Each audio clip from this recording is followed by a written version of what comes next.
Pierre le berger, extrait de nouvelles de Charles Ferdinand Ramus.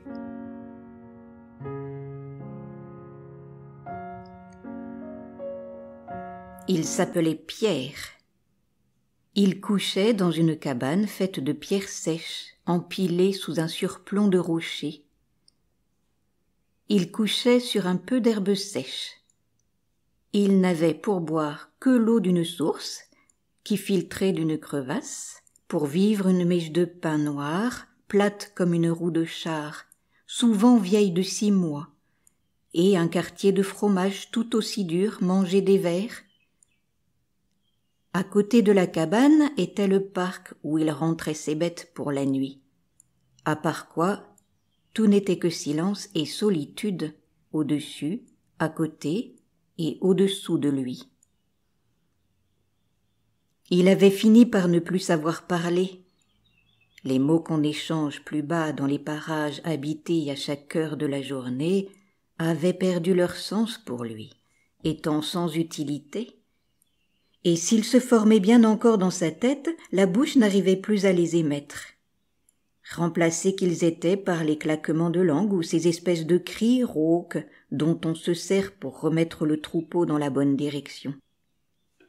Tellement qu'il passait pour un peu simple auprès des hommes du chalet où il descendait quelquefois pour renouveler ses provisions, et d'où il remontait avec quelques pommes de terre ou un fagot qu'on lui donnait parce qu'il vivait lui-même dans des régions où aucun arbre ni arbuste ne pousse plus.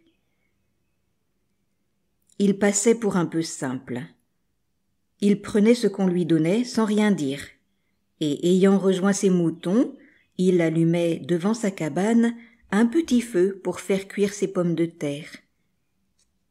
Alors, les gens de la vallée s'étonnaient de cette lueur si haut perchée, que les uns prenaient pour une étoile tombée, les autres pour un signal que les ascensionnistes adressaient, comme il arrive, à des amis à la maison. Un point rouge au fond de la nuit, et en même temps accroché à la crête de la montagne, plus noire encore que la nuit. Une lueur rouge, pas plus grosse qu'un ver luisant, mais d'une autre coloration et non pas fixe, car tantôt elle devenait brillante, tantôt elle diminuait d'éclat jusqu'à s'éteindre sans s'éteindre. Un feu dans la montagne, si haut au-dessus des contrées où on a coutume d'en voir, c'est Pierre. Il est à côté de son feu, il pèle ses pommes de terre, il taille avec son couteau dans le vieux fromage.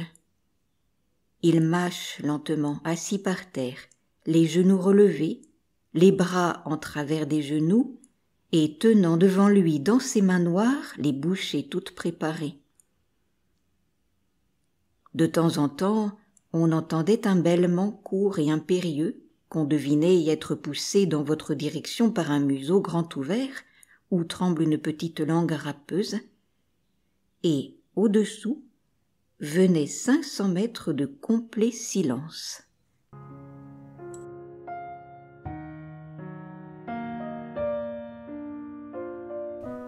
Si cela vous a plu, vous pouvez retrouver d'autres histoires et poésies sur ma chaîne Entendre lire.